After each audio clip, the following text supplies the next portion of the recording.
All right, welcome back. This is welcome back. I'm welcoming y'all back to my little blog. Anyway, it's good to be talking and sharing and getting stuff off my chest.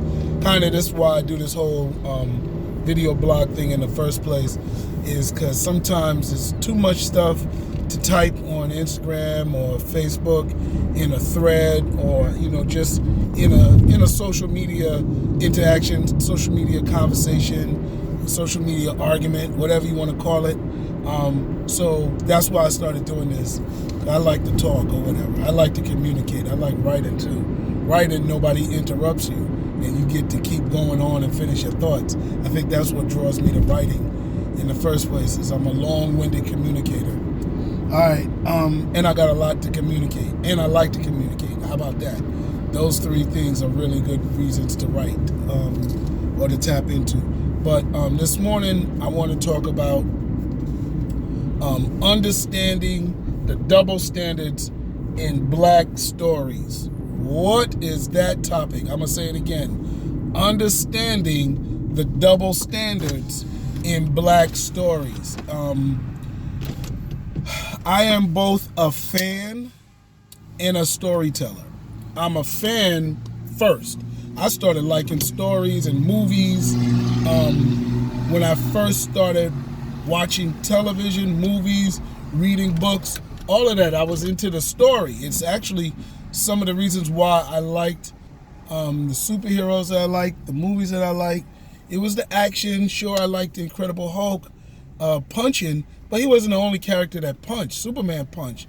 But why I liked Incredible Hulk over Superman was his story, who the heck he was. He was a guy that was weak, that could defend himself from people who would take advantage of him. That resonated with me because I've never been a big guy. The highest I ever got was 5'7", and I take 3/4 depending on the scale that I'm on. But that's why I liked the character that I chose. It wasn't his color. He was green. That didn't resonate with me. He was a white guy.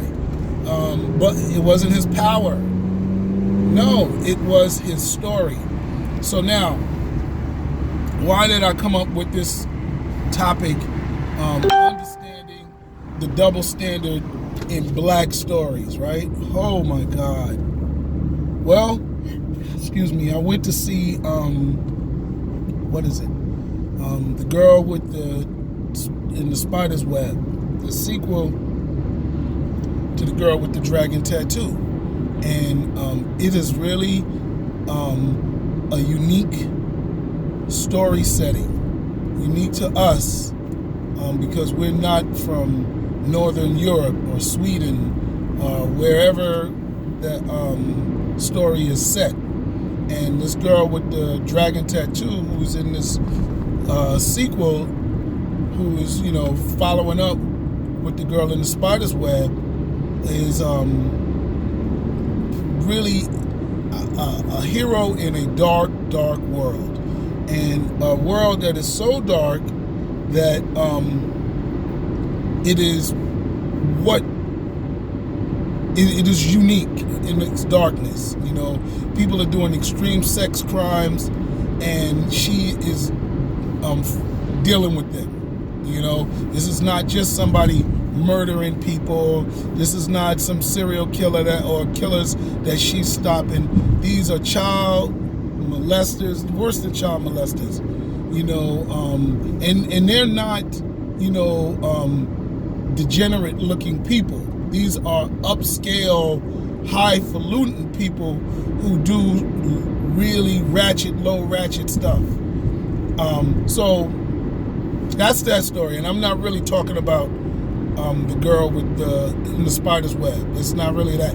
I'll tell you, I give the movie 3.5 out of 5 stars. I'm not giving it 5 stars. I'm not giving it 4 stars. And this blog is possibly more about why I'm not giving her story 5 stars. Watching the movie, I started to pick up on what I pick up more on now that I'm a writer, is some of the imperfections, some of the areas of the story that really require the viewer or the reader to just go along with them. We're gonna let that slide. You know what I'm saying? That's the type of stuff that I look for. In my movie Gold Digger Killer, if you really a hater, how I can tell you're a really hater, you're gonna say, oh shoot, how did she get all those bullets? You know what I'm saying? You up here counting bullets, you're not really connecting to the story, or you have an adversarial relationship with the character.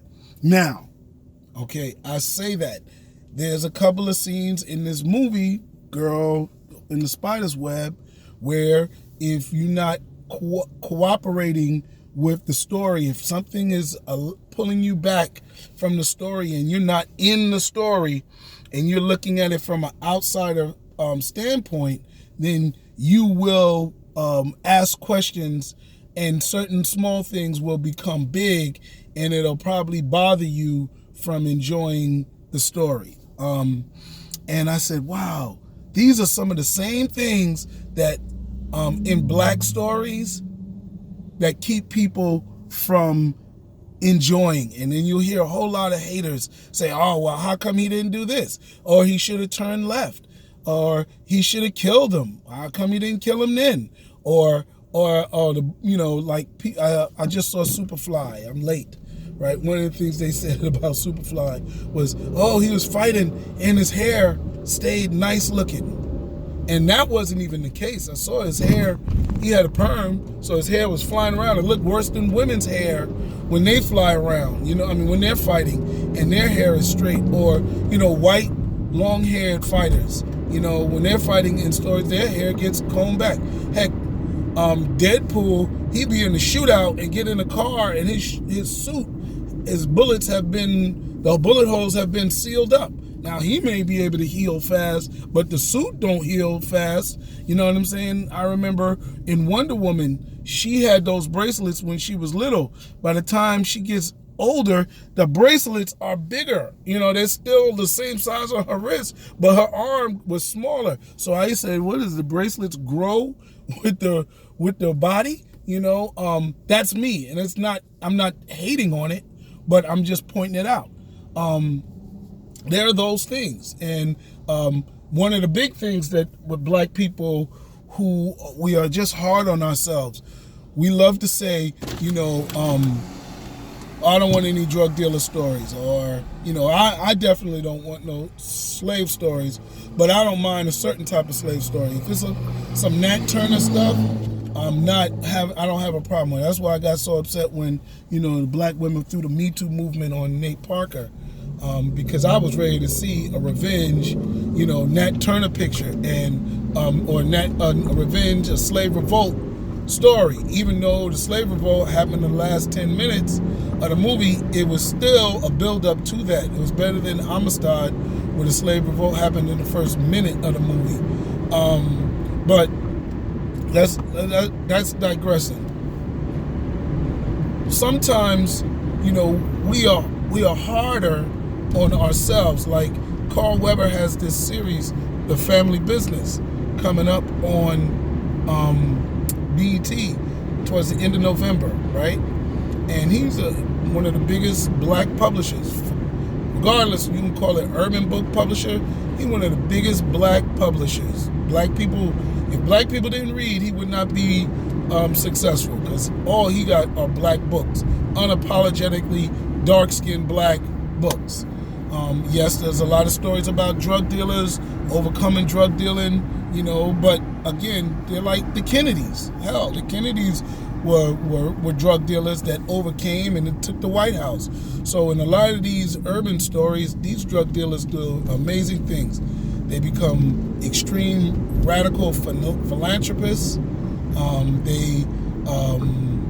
Sometimes they implode. Their business takes them down. Their business dealings takes them down. And there's a lot of ratchetness along the way. But some writers write where these people emerge out of the drug dealing and the gangster world to the political world and do some amazing things in their stories. However, black people is quick to say, I don't want to see these stories, blah, blah, blah. But then you flip the channel and you've got let me see, Italian stories that never leave mafia and their way of life out of it. It's probably the backstory of one of the characters. It's never, we always gonna have that. Not only that, Jewish stories or some type of war story, you still got Hitler and Nazis, and these white people are still white supremacists, and they still hate on Jewish people. But do you think the Jewish stories go after modern people that like shoot up synagogues? You think there's going to be a synagogue shooting story where, you know, some Jewish people get some guns and go after people who shot up the synagogue? Nah, they going after Hitler. They going after Nazis, and not, you know, old Nazis. They doing it like Magneto did. Nazis that were people living now that were Nazis, you know, active Nazis before. So that storyline is still there. When I see those things, like, you know, what's the storyline? Russians, they want arms, and these are things, you know, military, they want to take over the world. It's the same storyline. We saw it in The Girl with the Spider's Web. We saw it in the Triple X movies, you know, so it becomes the narrative of a lot of people. And I think for writers, it makes sense. It's a lot more logical for them to write characters based on the reality of the world, as opposed to giving another character, or culture, or characters, or whatever, another character's storyline. Like, yes, there is mafia in Italy, but they don't do a story of English American mafia family. You know what I'm saying? That would be unrealistic, you know. We back in the old country. Wait a minute, that's what Italians say. So to give that to English or British people would be really weird, you know. Having a Russian family talk about a triad, you know, that's Asian, you know, and I'm just talking criminal stuff. So I don't know. I was thinking last night, watching this Girl with the Spider's Web, that I am, that we do this, you know, that I am not giving them a pass because, you know, one, I do think, I don't think a lot of people see the uniqueness of the story setting. I think a lot of people see what's going on in that part of the world as stuff that's going on everywhere. Like, there's a lot of bisexuality, there's a lot of sex crimes, and to me, they're unique to that area of the world. May not be the only place where those things happen. Certainly they happen in a lot of part of the world, but the type of crimes that she's going after, the frequency, the volume of them, they're not happening in Panama. They're not happening in Costa Rica. They're not happening in Nigeria, right? There's a different type of behavior. You don't have bisexual, pansexual subculture in Canada, or India, or maybe even Iran or Saudi Arabia. Now, there's other things that happen in Saudi Arabia. There's other things that may happen in Mexico. But in terms of the types of crimes that happen in certain parts of the world, yes, we are all humanly the same. Genetically, we are not that much different from each other. Where our differences come are the cultures, and I think and our environment has an impact on our culture. But to me, that's where I kind of got separated from the story. That's where kind of my Little peeve became a big peeve, and I looked at it from a distance. But I do think sometimes we as black writers have to deal with, specifically our people, is that, little small peeve, and we're so hard on ourselves that we don't give into the bigger love. And I don't think it's most of us. I think it's just some of us. So that's really it. I don't know what the heck this blog was about. If you understand it, leave a comment and you tell me what I was talking about. Maybe it makes sense to you, because it was just something I had to get off my chest. Thank you very much.